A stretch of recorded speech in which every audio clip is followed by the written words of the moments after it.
Right. Okay, ఇప్పుడు steering lock అయింది అనుకో. ఇప్పుడు లాక్ అయిందా?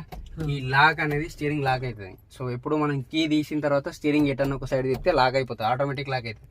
సో ఈ లాక్ అయిన దాన్ని అన్లాక్ చేసేటప్పుడు ఈ తాళం పెట్టి ఇప్పుడు ఒకసారి నువ్వు చాలు తిరుగుతుందా?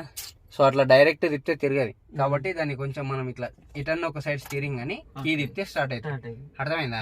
ఇప్పుడు మనం బైక్ హ్యాండిల్ లాక్ చేసిన తర్వాత రిమూవ్ చేసేటప్పుడు ఇట్లా హ్యాండిల్ కొంచెం కదిలించి సేమ్ అట్లనే ఇది కూడా అట్లనే అన్లాక్ చేయాలి. అన్లాక్ చేసేటప్పుడు కొంచెం స్టీరింగ్ ని కదిలించి స్టీరింగ్ లాక్ తిప్పితేనే తిరుగుతుంది.